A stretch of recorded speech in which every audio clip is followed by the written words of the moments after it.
Assalamualaikum warahmatullahi wabarakatuh. Barakana bil yaqazati. Ashhadu an la ilaha illallah wa ashhadu anna Muhammadan abduhu wa rasuluh. Allahumma salli wa sallim wa barik ala sayyidina Muhammad wa ala alihi wa li baitihi wa dzurriyyatihi. Kita membahas bab tawakkul, ya. Kalau bahasa Indonesianya tawakal. Tawakalnya apa baru? Baru masuk.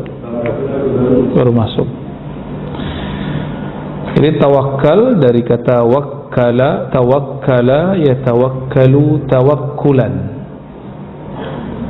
Dalam bahasa Indonesia kita mendengarnya tawakal.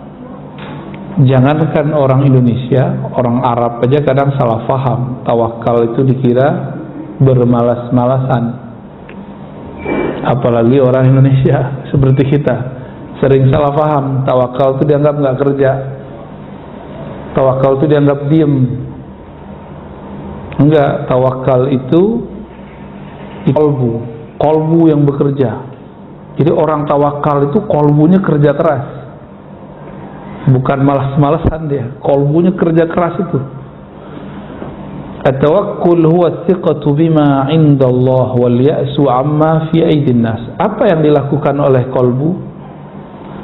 Hanya percaya apa di sisi Allah dan tidak berharap kepada apa yang di tangan manusia, di tangan makhluk. Itu tawakal. Dia berobat ke dokter, tapi dia nggak berharap bahwa kesembuhan ada di tangan dokter. Yang dia pandang saat itu adalah Rasulullah nyuruh dia berobat, kesembuhan urusan Allah. Itu. Dia bekerja di suatu institusi, perusahaan, atau dia seorang pegawai negeri atau swasta. Dia tidak memandang institusi itu yang ngasih dia rezeki, tapi Allah memberi rezeki lewat institusi itu. Seandainya lembaga tersebut hilang, nggak ada masalah. Allah kan nggak pernah hilang. Kenapa ada orang stres di dunia? Karena dia telah mendewakan tempat kerjanya, telah mendewakan kekasihnya. Tempat kerjanya hilang, kekasihnya mati, atau kekasihnya pengen dengan yang lain, maka muncul goncangan dalam dirinya. Maka di situ banyak orang stres, ya. Maka tawakal tidak ada kaitannya dengan orang malas, ya. Justru orang punya kerja keras. Dia buang rasa harap kepada makhluk yang dia tumbuhkan, cuma trust, percaya kepada Allah Subhanahu wa ta'ala. Dan ini kerja yang berat bagi kolbu, sangat-sangat berat bagi kolbu.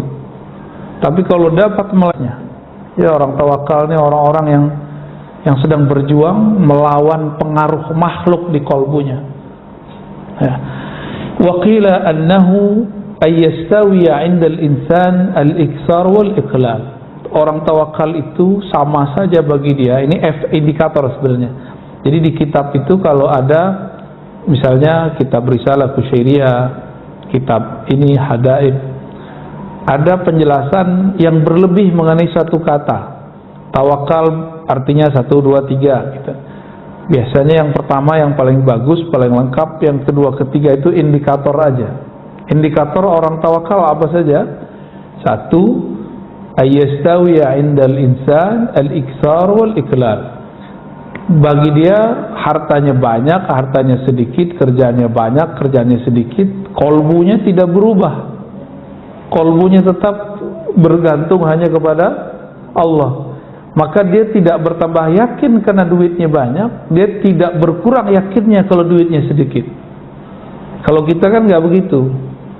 Baca Waqiah nih, duitnya banyak, rezekinya jadi melimpah, baru dia yakin. Tadinya kurang yakin. Jadi butuh pembuktian dulu. Ini kita kebanyakan. Maka iman kita ini belum masuk ke iman mutawakkilin. Orang-orang tawakal itu ada benefitnya, Bapak Ibu yang mulakan Allah. Dia nanti masuk surga tanpa hisab, tanpa azab. Orang dihisab di sana, dihisabnya paling cuma 2 hari, tapi 2 hari akhirat. 1 hari di sana sama dengan 1000 tahun. Berarti kalau 2 hari berapa tahun? Mau? Saya nggak mau, Pak. Huwa isqatu hammil waqtil ghaib. Indikator orang sudah tawakal apalagi? Isqat. Isqat itu menggugurkan hammil waqtil ghaib. Angan-angan mengenai waktu besok. Waktu yang belum ada. Besok itu masih gaib gak? Masih gaib. Gaib itu bahasa Arab artinya yang tidak terlihat.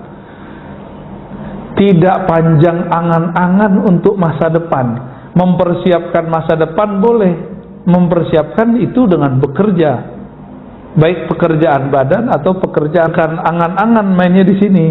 Coba kalau saya begini, nanti saya kalau begini.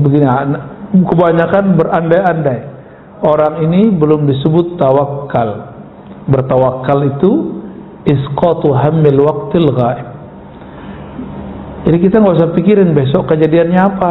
Jalani aja hidup hari ini, besok pasti beres. Ya. Ntar kalau virus berikut datang lagi gimana? Ya sudah. Jika kita ridho mati syahid, jika kita berjuang dan selamat, ya insya Allah Allah gugurkan dosa-dosa kita. Ya, tidak ada kaitannya orang kena virus nggak kena virus, munafik tidak munafik. Kawan saya orang paling soleh kena COVID juga, Pak. Mati lagi. Apakah dia munafik? Menurut saya yang munafik. Ya, dia meninggal. Padahal orangnya soleh, nggak pernah bohong menurut kita. Ya. Jadi nggak usah dikait-kaitkan. Suka-suka Allah lah. Ya. Suka-suka Allah. Jangan cocok logi. Ya. Apalagi indikatornya baqaul abdi ma'allahi ta'ala bila alaqah. Tetapnya hamba terhubung kepada Allah tanpa gangguan harapan kepada makhluk, baik makhluk hidup ataupun makhluk yang dianggap jamid, yang tidak bergerak seperti obat, makanan, minuman. Kita menyebutnya benda mati, tapi dalam bahasa saya menyebutnya jamid, yang tidak bergerak. Karena saya meyakini alam semesta ini hidup semua, tapi dalam bentuk hidupnya sendiri, bukan hidup ala kita. Ya. Wa tafsirul alaqa ma dzakarahu Yahya ibn Mu'adz ya, fi qawlihi labs as-sufi hanud wal kalam fi zuhdi hirfa. Ini enggak usah dibaca. Indikator berikut at-tawakkul tamamul yaqin billah. Orang yang disebut tawakal itu orang yang yakinnya sempurna kepada Allah. Yakin gak hari ini Allah jamin rezeki? Bukan berarti kita gak mau kerja. Kebetulan memang hari libur, benar? Ya. Besok yakin gak Allah jamin rezeki? Ya kita kerja. Kerja yang bisa kita buat.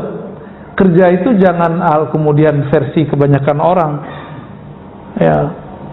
Kalau mohon maaf ya, kebanyakan kita kan berpikir sibuk, yang penting sibuk, tapi duitnya nggak jelas. Nggak itu yang penting sebenarnya hasilnya. Ngapain kemudian dari pagi sampai sore sampai besok lagi, tapi hasilnya at-ta'ab, hanya lelah. Apalagi membuat hati kemudian terganggu hubungannya kepada Allah Subhanahu wa Ta'ala. Yakin itu cara menumbuhkannya gimana? Kan banyak orang nanya, gimana cara numbuhin yakin? Mudah, husnudzan billah, berbaik sangkalah kepada Allah. Jadi kalau ada orang nanya lagi, gimana cara yakin? Caranya bukan dengan ceramah, caranya bukan dengan baca Quran, caranya bukan dengan zikir, bukan. Caranya menumbuhkan husnudzan dalam kalbu. Maka zikir husnudzan itu berat, Pak, nembusnya. Jadi saya diajarkan guru-guru saya zikir nyebut nama Allah, tapi tumbuhkan rasa harap dan rasa berbaik sangka kepada Allah. Itu yang disebut husnudzan. Husnudzan itu enggak hanya ke makhluk, tapi juga kepada Khalik, ya. Wasiqatu bima wa'ada min ar-rizq. terhadap jaminan rezeki. Waridha bima jara bihi qada'uhu wa qadruhu. Fa idza tamma al-yaqin billah summiya tawakkulan. Lalu ridha terhadap ketentuannya. Bapak percaya kepada Allah, ibu percaya kepada Allah. Oke, udah ridha belum? Allah berkuasa nggak sekarang? Sebelum pandemi, saat pandemi, sekarang ini, pandemi itu Allah yang buat gak? Yang ciptain gak? Allah juga yang ciptain. Semuanya Allah yang buat. Kita izin gak pandemi ini? Izin. Terus ridho gak? Ridho gak Pak? Ya? Kayaknya susah ya. Karena kurang ridho, kuranglah yakin. Maka orang-orang yang yakin itu hidupnya penuh dengan keridhaan, kerelaan, lapang dadanya. Ya, fa idza tammal yaqin billah summiya tawakkulan. Kalau yakinnya sudah lengkap, pertama husnuzan, yang kedua percaya dengan janji jaminan Allah, yang ketiga ridha dengan ketentuan Allah. Udah tiga itu. Orang ini baru disebut bertawakal. Tawakkala yatawakkalu, menyerahkan urusan kepada Allah. Saya nih misalnya seorang direktur misal, saya nggak bisa datang, saya lagi mau umroh, saya serahkan kepada mungkin GM-nya, pakai surat misalnya, saya percayakan kepada dia. Kalau sudah dipercayakan, kita nggak ngerecokin lagi. Nah ini nestapa anak-anak orang kaya, anak-anak pengusaha, anaknya masih dianggap anak kecil padahal udah gede. Akhirnya ketika anaknya berusaha, direcokin terus sama bapaknya. Oh nggak begini diatur, tapi dengan ala tahun waktu dia masih muda, padahal zaman sudah berubah. Nah ini bagi kawan-kawan yang perusahaannya perusahaan keluarga, usaha-usaha keluarga biasanya menghadapi itu. Kita mau nyerahin ke anak, mewarisi kepada anak, tapi kita nggak benar-benar mempercayakan kepada dia, gitu. Maka orang-orang ini belum disebut menyerahkan. Maka tawakul itu artinya penyerahan total kepada Allah secara ruhiyah, secara ruhiyah. Adapun secara zahir, secara penampakan lahiriah, dia tetap terlihat berusaha, tetap terlihat berobat kalau sakit, dan lain sebagainya. Wa qila atawakkul bidayah wa huwa sifatul mu'minin, wa taslim wasitah wa huwa sifatul awliya, wa tafwid nihayah wa sifatul khawasil khawas. Ada lagi ungkapan tawakal itu ada levelnya. Ada penyerahan biasa, ya udahlah terserah Allah lah. Ini sifat orang beriman, tapi baru makom pertama. Tawakal versi pertama. Tawakal level kedua, at-taslim wasitah, yaitu dengan taslim. Taslim itu bukan lagi sekedar ngomong wah saya berserah, tapi sudah mulai kepada kepasrahan. Taslim itu memasrahkan kepada Allah Subhanahu wa ta'ala, tapi kepasrahannya belum total, masih level kolbunya. Tapi ini sudah wali, Pak.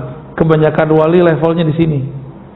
Makanya wali itu ada dua model, ada wali am, ada wali khas. Wali umum, ada wali khas. Wali yang spesial. Inilah at-tafwid. Dia tidak hanya berserah dengan kolbunya, tapi sudah dengan ruhnya. Maka geraknya dia itu atas geraknya Allah Subhanahu wa ta'ala. Faqad madaha Allah Ta'ala tawakkul wa hatta alaihi man yatawakkal Allah fa huwa hasbuh. Ya. Secara umum di surat At-Talaq kasusnya di situ perceraian. Tapi ayat ini bersifat umum. Siapa yang bertawakal kepada Allah fa huwa hasbuh, maka cukuplah itu baginya. Adakah yang lebih melebihi kalau sudah bersama Allah masih butuh yang lain enggak? Maka muncullah zikir dari bab tawakal. Allahul Kafi. Gimana lafaznya? Allahul Kafi, Rabbunal Kafi, Wajadnal Kafi, Qasadnal Kafi. Gitu ya. Likullil Kafi, Kafanal Kafi. Alhamdulillah. Itu intinya sama, Pak. Cukuplah Allah yang mencukupkanku. Nah, udah selesai udah. Kalau Allah yang mencukupkan kita, Allah sangat mengerti kebutuhan keperluan kita. Kalau makhluk yang mencukupkan, oleh karena itu ulama kita mengulang-ulang. Cuma sekarang cuma jadi, mohon maaf, hanya menjadi seni aja. Seni tarhim sebelum sholat. Kapi, tahunya kawan kapi doang. Lama-lama diganti jadi kopi. Wajanal kopi. Yang suka ngopi. Fa idza azamta fatawakkal 'ala Allah, innallaha yuhibbul mutawakkilin. Jika engkau berazam, bertekad melakukan sesuatu, maka berserahlah kepada Allah. Sesungguhnya Allah sangat suka kepada orang yang berserah diri. Jadi jika ingin menjadi kekasih Allah, jadilah orang yang tawakal. Gampang ya? Gampang dilafazkan. Sebenarnya gampang kalau pakai ruh, pakai kolbu. Sulit kalau pakai ini. Jadi kenapa banyak orang bilang ikhlas itu sulit karena pakai ini, ridho itu sulit karena pakai ini. Cobalah sesekali berfikirnya tidak hanya dengan otak, berfikirnya harus dengan kolbu, lebih mudah. Berfikir dengan kolbu itu kecepatannya luar biasa, apalagi dengan ruh, dengan ruhani itu lebih cepat lagi.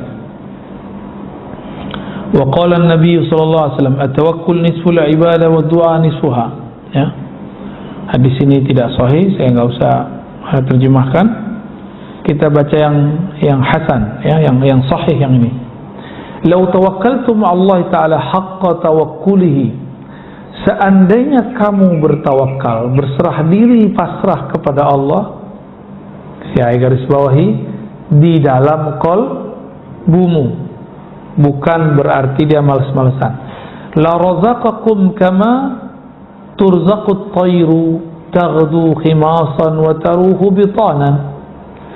Seandainya kamu berserah diri kepada Allah di dalam hatimu, haqqa tawakkuli, dengan tawakal yang sebenar-benarnya, la razaqakum, dia akan memberimu rezeki seperti burung diberi rezeki tanpa perlu bekerja di suatu perusahaan, satu lembaga.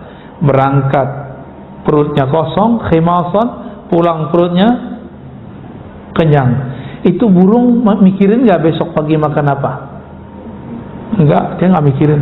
Jadi kita ini tawakalnya kalah sama burung. Kita udah mikirin besok makan apa ya, besok makan apa ya. Ya itulah manusia ya.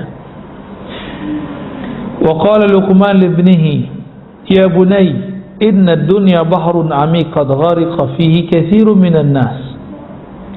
Wahai ananda, kata Luqman, wahai anakku, dunia itu seperti lautan yang dalam, yang mana banyak manusia yang sudah tenggelam dalam dunia bekerja, benar, tenggelam dalam dunia rumah tangga, urus anak, khidmat kepada suami mencarikan nafkah.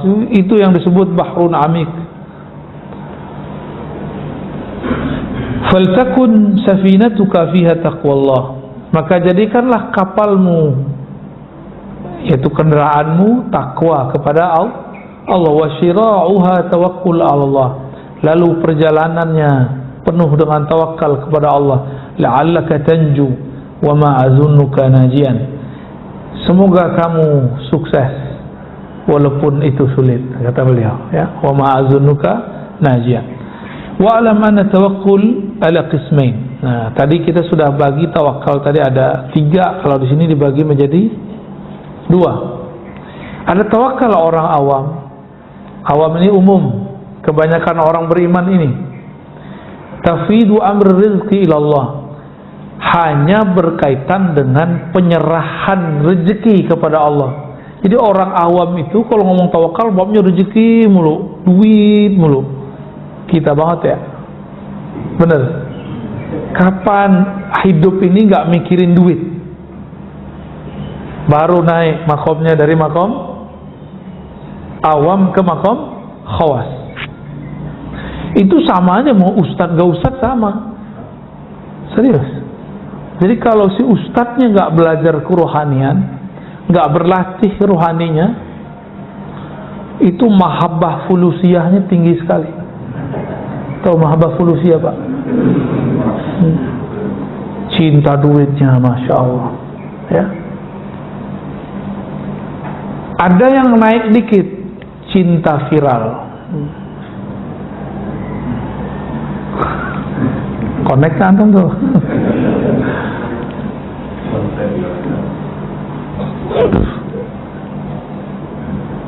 Orang kalau cinta viral itu gampang tersinggung, Pak. Gampang tersinggung sama yang ngundang. Jadi misalnya nih pas datang masjidnya kok kecil, apa ini? Pergi lagi dia, tersinggungan. Atau fotonya digandeng dengan orang lain, tersinggung lagi. Itu kalau orang mahabbah al-firaliyah. Bahasa Arabnya mahabbatus syuhrah, cinta viral. Dan itu penyakit yang muncul di kalangan ahli-ahli dakwah karena dia belum membenamkan egonya sebelum berdakwah. Kita wajib membakar dulu ego kita, kita benamin dulu sebelum kita berdakwah. Dakwahi dulu diri sendiri, baru dakwahi orang lain, ya, supaya nggak baperan. Banyak baperan, begitu banyak. Belum lagi dai yang merasa lapaknya diambil. Benar, Pak, serius. Jadi saya ketemu seorang ustadz dikata-katain oleh ustadz senior. Si ustadz muda ini baru pulang dari luar negeri, dari pesantren. Majelisnya lumayan rame. Dimarahi oleh ustadz senior. Kata yang senior, ente sowan dulu sama aneh. Wah, enggak, ya bener. Izin dulu dong sama gua. Ini wilayah gua nih. Ya. Kayak preman aja ya. Preman ustadz. Mau buka-buka majelis aja, lapor dulu sama kita. Masya Allah. Itu bukan 1-2 tempat, Pak, banyak sekali. Tuh preman jadi ustadz begitu. Ya.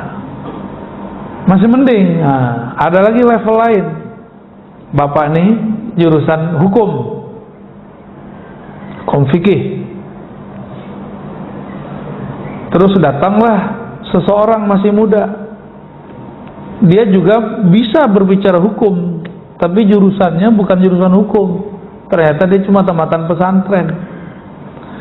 Kata orang yang jurusan hukum ini, kamu jangan ambil materi saya dong.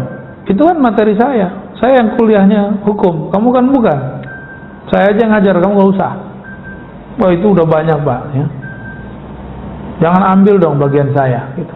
Nah, ini akibat tidak membenamkan egonya sebelum dakwah. Maka dalam kitab Ibnu Athaillah disebutkan udfun wujudaka fi ardil khumul. Benamkan dulu wujud sombong di ardil khumul, di tanah ketawaduan, gitu maksudnya. Khumul itu nggak kelihatan sama orang, mastur. Sehingga nanti sama aja rasanya, mau terkenal nggak terkenal sama, mau viral nggak viral sama. Karena dia kemudian bukan menjadi hamba syuhrah, hamba kemasyhuran. Dia bukan jadi hamba yang juga pengen sembunyi-sembunyi, enggak. Bagi dia sembunyi tidak sembunyi sama. Allahnya sama kan? Allah Tuhannya orang yang sembunyi dengan orang yang nggak sembunyi sama nggak? Maka wali itu nggak mesti diam-diam. Wali itu ada yang terkenal, cuma nggak banyak. Karena banyak orang pengen terkenal jadi wali, dia bukan wali. Wali murid sih ya. Nah, ini catatan saya terhadap diri saya sendiri dan dunia dakwah.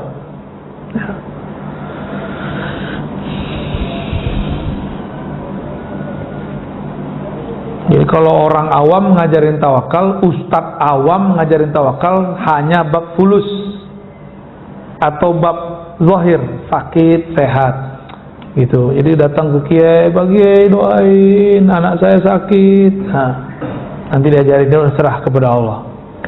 Jadi tawakalnya baru di level yang materi, yang zahir, yang tampak. "Pak Kiai doain dong, saya masih jomblo." Kata si jomblo, ini jomblo ini ya, doalah Kiai ya. Begitulah terus, nggak naik-naik pangkat, nggak naik-naik pangkat. Tawakalnya masih urusan rezeki zahir. Adapun tawakalnya khawas,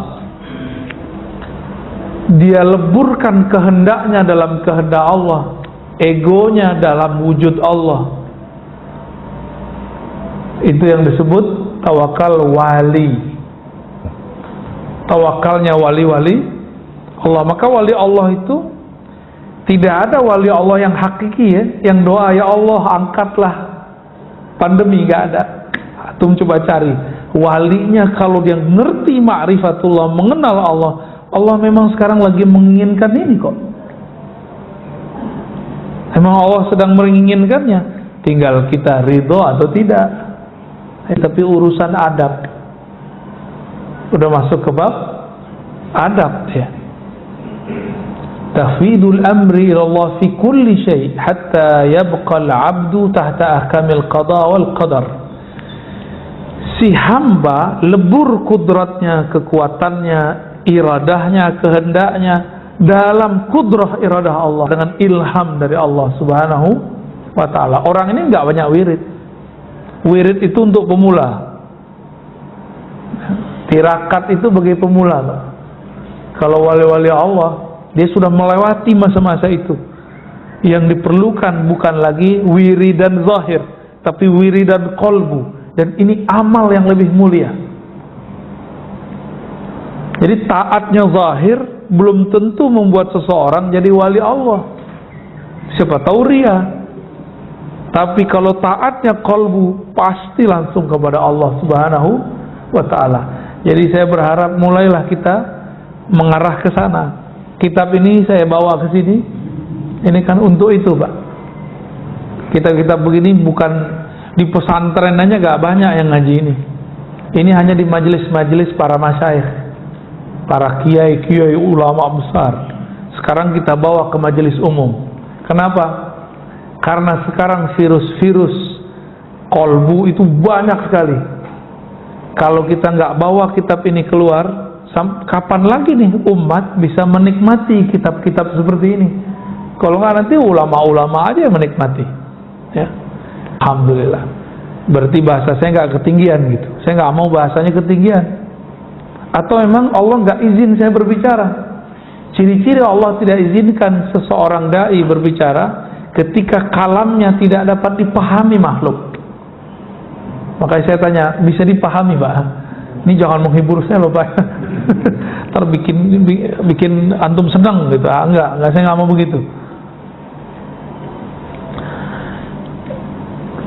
Orang-orang yang wali khawas itu kesannya, nah di sini banyak orang tertipu secara kasat mata. Adimul harakati wal ikhtiyar. Seakan-akan nggak ada lagi gerak, tidak ada lagi pilihan. Tadi kita sudah sebutkan, dia hanya bergerak kalau diilhamkan Allah. Dia hanya memilih jika dipilihkan Allah. Inilah maqam Sayyidina Abu Bakar ketika ditanya, apa yang kau pilih? Apa yang kau mau, wahai Abu Bakar? Apa jawaban beliau? Aku memilih untuk tidak memilih lagi. Allah lah yang memilihkan bagiku. Aku berkehendak agar kehendakku habis dalam kehendak Allah. Ya. Masih pantas nggak kita berkehendak sedangkan Allah mau sesuatu? Allah maunya pandemi, kita maunya pandemi diangkat, kan nggak sopan, Pak. Ini bab kolbu ya. Tega banget Allah, bukan tega. Ini memang sunatullahnya sudah. Kan dunia ini memang tempat, Pak. Kalau nggak virusnya pandemi, virus apa gitu? Pasti selalu ada.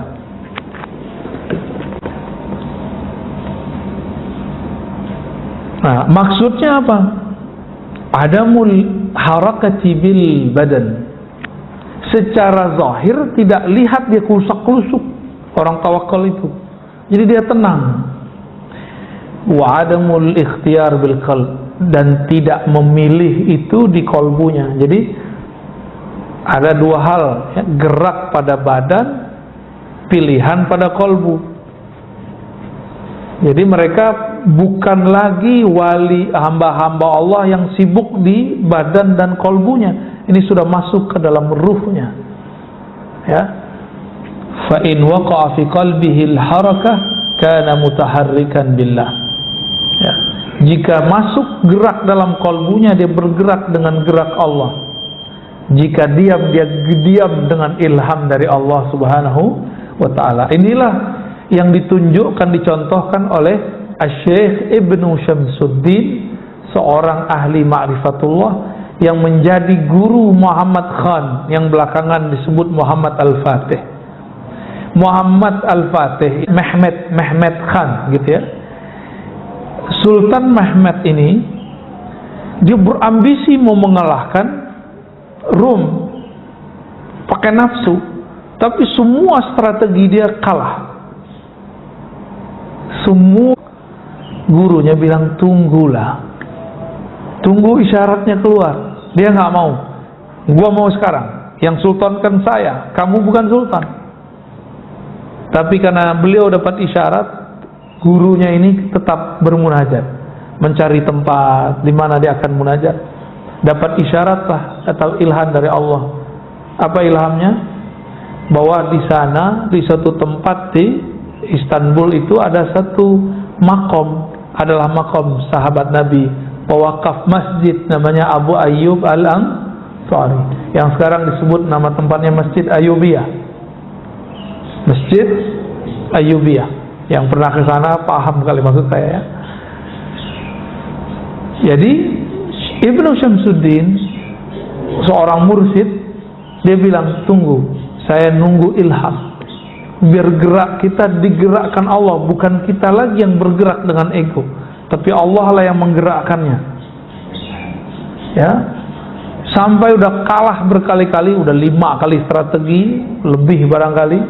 Muhammad Khan Sultan di saat itu marah, dia carilah gurunya. Itu di kemah kecil. Dalam kemah itu beliau sedang munajat, tapi Khan gak sabar. Dia ambil pedang yang tajam, dia kemudian bongkar tempat istirahat gurunya. Ternyata ketika dibongkar dia kaget, gurunya sedang sujud. Sujudnya panjang sekali. Melihat lagi sujud dia langsung diam, tapi masih gergetan. Guru gua kok sujud mulu kerjaannya. Kapan perangnya nih? Wah, kan banyak anak muda kan begitu ya.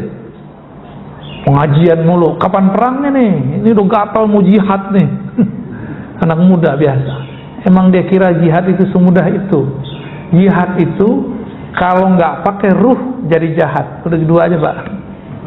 Ya, mau jihad apa jahat? Kalau jihad dia harus dengan kemurnian rohani. Udah ada waktu sekitar 1 jam, baru naik kepalanya. Ternyata tempat sujudnya sudah basah. Baru turun isyaratnya. Beliau kemudian baca Assalamualaikum kiri kanan, kanan kiri. Ibn Syamsuddin mengatakan, wahai Ananda Sultan, detik ini berangkatlah. Insya Allah Allah membersamai perjuanganmu. Bengong dia. Nah, ini yang gua tunggu-tunggu nih. Tapi di saat itu karena dia melihat gurunya sujud lama, egonya pun ikut kemudian tenang. Dia kemudian masuk ke Konstantinopel yang sekarang jadi Istanbul itu dengan penuh tenang, zikir nggak berhenti, dibersamai gurunya. Jadi beberapa kali melakukan serangan, gurunya nggak dia bawa ikut. Dia ngerasa orang tua ngerti apa. Ini anak arogansinya anak-anak muda. Ya. Menang nggak habis itu? Menang. Maka beliau dapat gelar Al-Fatih. penakluk Konstantinopel. Ya.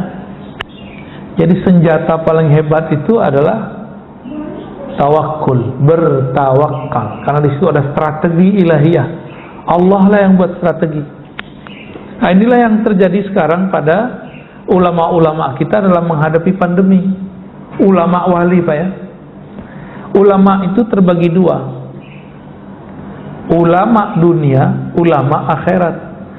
Orang salah paham ulama dunia yang kere-kere gitu, enggak ada kaitannya. Nabi Sulaiman kaya tuh, Nabiullah, Nabi akhirat itu. Ini urusannya ruh. Ulama dunia yang di kolbunya ada dunia.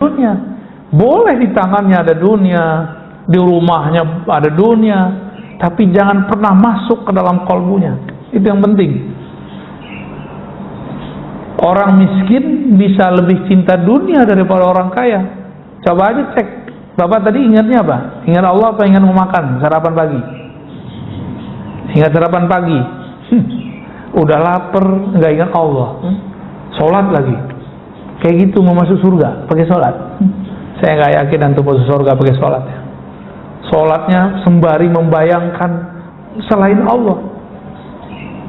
Jadi kita ini pencitraan depan Allah, tapi Allah nggak melihat pencitraan zahir, Allah melihat batinnya. Ya. Ulama akhirat itu ulama yang kenal Allah. Jadi wali-wali Allah itu walaupun zahirnya nggak bisa baca kitab beginian, dia bisa baca kitab kolbu. Ulama akhirat itu boleh kaya, boleh miskin, nggak ada urusan. Yang penting kolbunya ma Allah, kolbunya bersama Allah. Daripada udah miskin, kolbunya bersama dunia. Mending kaya, kolbunya bersama yang maha kaya, Allah subhanahu wa ta'ala. Jadi boleh nggak kiai punya rumah banyak? Boleh. Kok boleh? Yang penting kolbunya bersama Allah. Boleh nggak kiai mobilnya banyak? Nggak apa-apa, usahanya banyak. Boleh.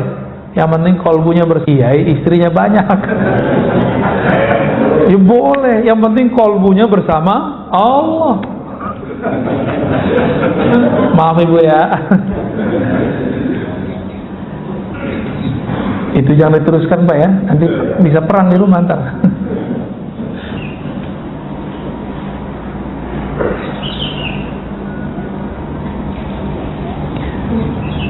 Contoh tawakal kalau dalam kisah-kisah Quran, masih ingat Nabiullah Ibrahim?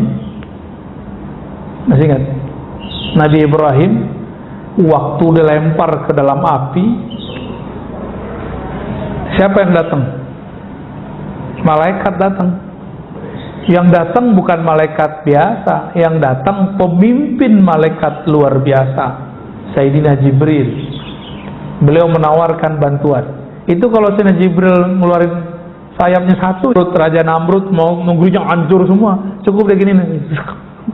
Karena sayap dia itu luar biasa sekali. Tapi Sayyidina Ibrahim nggak mau, karena itu melanggar kode etik nubuat. Jadi nabi-nabi itu walaupun doanya mustajab, dia nggak boleh mengeluarkannya di dunia. Kata Rasulullah SAW, Inni khaba'tu, aku menyembunyikan doa-doa mustajabku. Nggak boleh sembarangan pakai. Untuk apa? Beliau sembunyikan untuk nanti, sekarang akhir zaman dan nanti di padang mahsyar. Coba kalau Nabi Muhammad pakai hak beliau seperti Nabi Nuh. Nabi Nuh dapat hak memberi syafaat nggak? Sampai Nabi Muhammad kasih izin baru dia dapat izin. Jadi Nabi Muhammad bilang, hai para nabi, aku izinkan kamu membantu umatmu, baru boleh bantu. Kalau nggak boleh bantu. Maka saat nabi-nabi itu membantu umatnya, itu bukanlah syafaat nabi tersebut, tapi syafaat baginda Rasul Sallallahu Alaihi Wasallam. Nabi Ibrahim Al-Khalil, beliau ketika ditawarkan oleh malaikat Jibril. Ini kalau antum ditawarkan malaikat Jibril gimana? Mau ya? Misalnya datang nih Jibril ngucapin salam, oh kayaknya girang banget ya. Padahal belum tentu Jibril ya kan. Saya tahu Mas Bril. Saya tahu Azazil. Azazil tuh mirip dengan Jibril, kalau dia nyamar tuh mirip sekali. Karena sayapnya jumlahnya hampir sama dulu dengan, bedanya sekarang udah patah gitu aja. Jumlahnya sama persis. Maka kehebatannya Azazil hampir sama dengan gurunya Jibril. Jadi dia itu gurunya tuh. Umat akhir zaman, Rasulullah nggak pernah menggunakan doa-doa yang dahsyat itu di saat beliau masih hidup. Ditahan-tahan terus. Doa itu adalah emosi yang bercampur keyakinan untuk menghancurkan musuh. Nah, itu yang terjadi pada zaman Nabi Nuh. Nabi Nuh emosi, yakin tumbuh, hancurlah kaumnya. Ya Allah, jika Engkau biarkan umatku hidup, mereka akan melahirkan orang-orang yang lebih rusak dari sekarang. Itu kata Nabi Nuh. Karena beliau bercampur keyakinannya dengan emosinya. Nabi Muhammad yakin emosinya terkendali. Umur cuma 63, tapi lebih dewasa dari Nabi Nuh yang 950 tahun. Maka yang paling berhak menjadi pewaris Rasulullah orang-orang yang mampu mengendalikan emosinya. Gimana? Kita masuk yang mana? Kayaknya saya aja nggak lolos, Pak. Emosi ini bukan emosi biasa. Ini emosi kita. Kita punya kekuatan untuk menghancurkan dia, tapi kita nggak hancurkan. Nah, itu dia. Pernah nggak punya kesempatan mau menghancurkan orang, tapi kita nggak lakukan? Nah, berarti antum dimensi rohaninya sudah mulai bagus. Itu cuma umat Nabi Muhammad yang bisa begitu. Umat terdahulu hampir semuanya nggak ada. Nabinya aja nggak ada yang sabar kok. Jadi sesabar-sabarnya Nabi terdahulu, itu jauh lebih sabar Nabi kita Muhammad Sallallahu Alaihi Wasallam.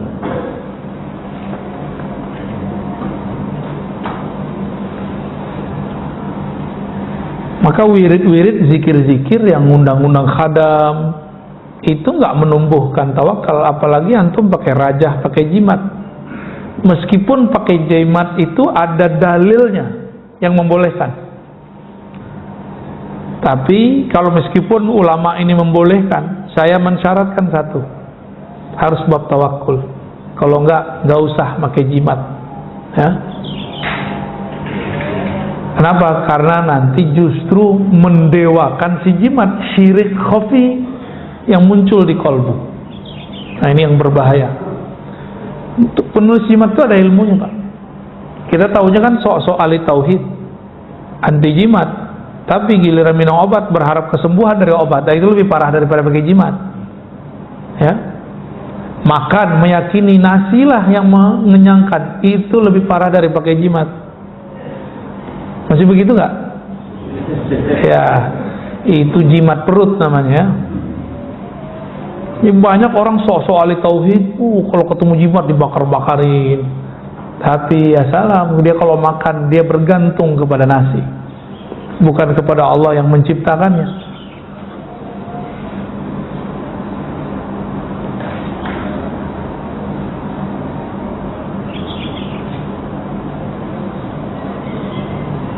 Wah, udah jam 6:10, Pak. Lanjut. Atau cukup?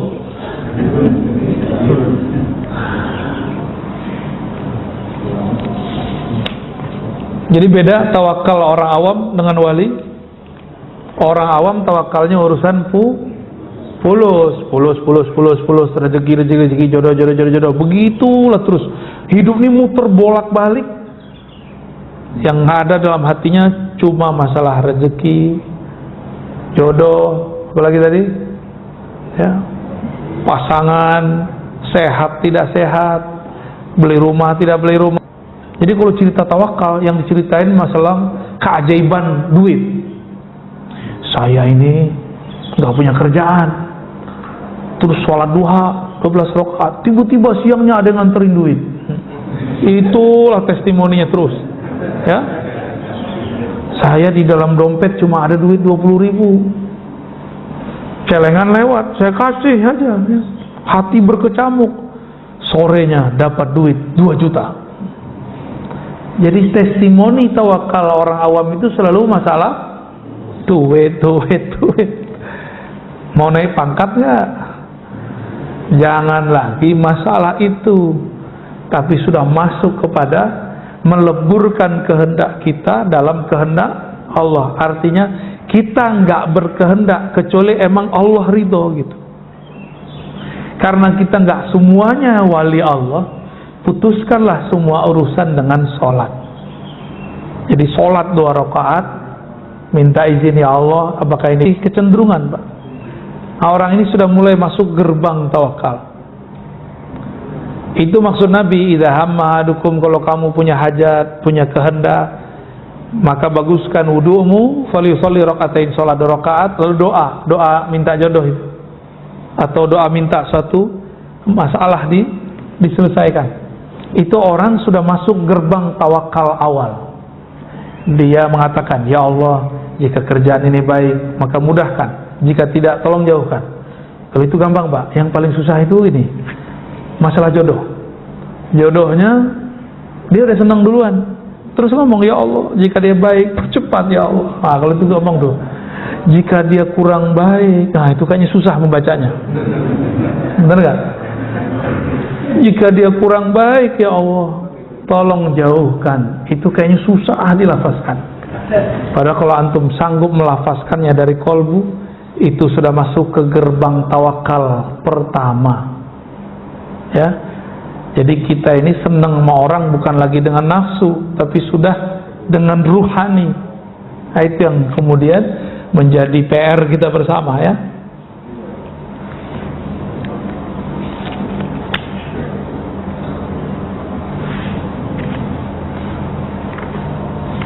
Udahlah ya, kebanyakan. Gimana? Cukup? Mari kita kalau saya atas kajiannya pagi ini. Ini ada banyak pertanyaan sebenarnya. Coba dong. Hanya waktu ya 15 menit. Ini baik, pertanyaan pertama saya bacakan dari YouTube saja. Ini nanti selanjutnya itu kita kasihkan. Baik, yang pertama dari YouTube. Assalamualaikum Buya, pertanyaan saya, jika Allah pertemukan kita dengan orang yang suka pada maksiat, mengajak kita pada maksiat, apakah masuk kita Allah menghantarkannya pada kita atas satu sebab yang baik? GR amat. Ya, itu kesempatan, ya. Kesempatan bukan kesempatan maksiat, Pak.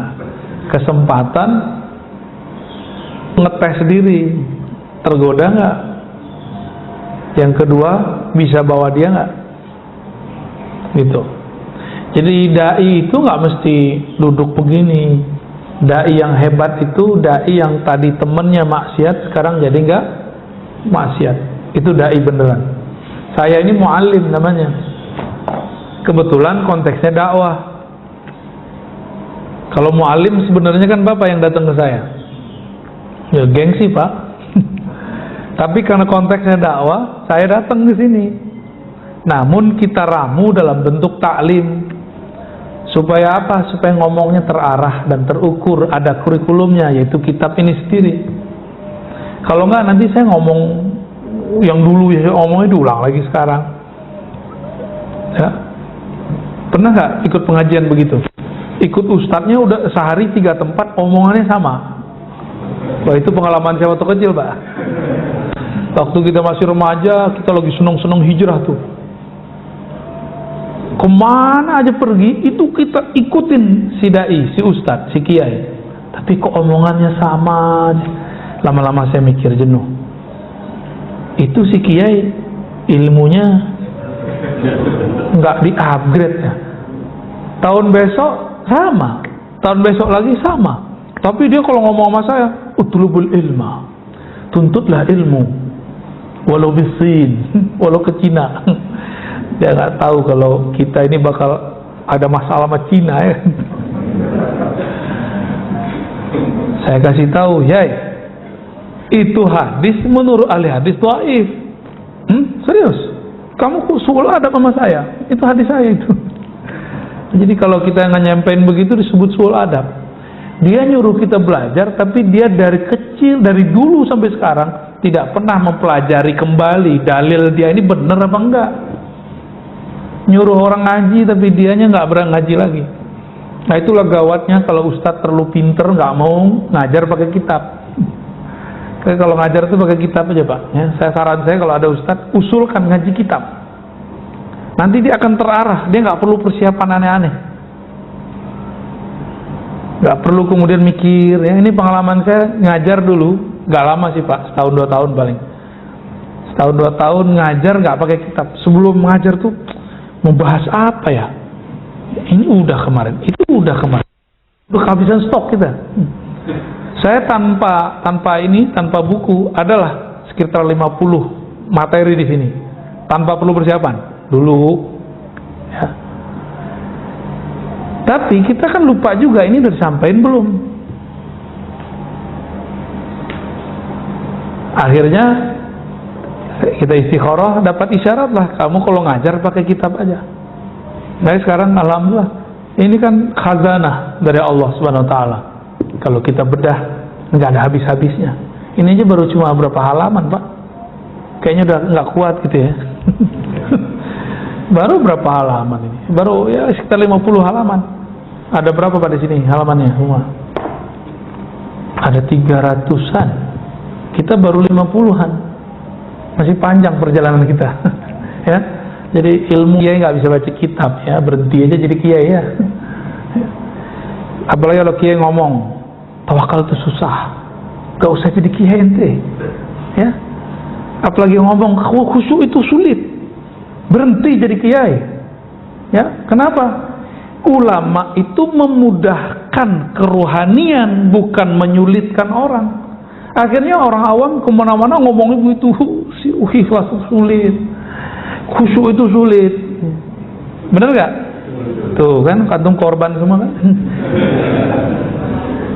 Mau lama-lama begitu? Jangan. Kapan naik rohani kita? Kapan naik rohani kita? Harus naik Pak. Ini zaman sudah begini, masa kita masih ngaji versi ma'rifat tahun 90-an? Harus di-upgrade ma'rifatnya, ya. Kira-kira begitu Pak ya. Mohon maaf, ini sebenarnya saya ngata-ngatain diri saya sendiri. Dulu kan kita ngomong begitu, ikhlas sulit, khusyuk sulit, itu saya yang ngomong Pak, bukan ustadz yang lain. Saya ngomong ke dalam diri sendiri, kamu kalau begitu berhenti jadi ustadz. Akhirnya kita berguru, benar, saya berhenti jadi ustadz, saya berguru dulu. Berbulan-bulan kita latihan rohani, latihan belajar, dan baru kasih, oh ini yang disebut tawakal, oh ini yang disebut khusyuk. Itu maksud berhenti itu. Ya, kalau jadi ustadz terus kapan dia jadi muridnya? Ya, kira-kira gitu Pak ya. Jadi kalau tadi dia punya kesempatan orang maksiat, jadi maksiat itu nggak akan berefek kecuali ada kesempatan. Mampukah dia menolak? Yang kedua, mampukah dia narik kawannya? Wallahu a'lam bishawab. Ya. Apa nih? Masih ono? Pertanyaan dari jamaah yang lebih terima. Oke, ini sudah disortir ya.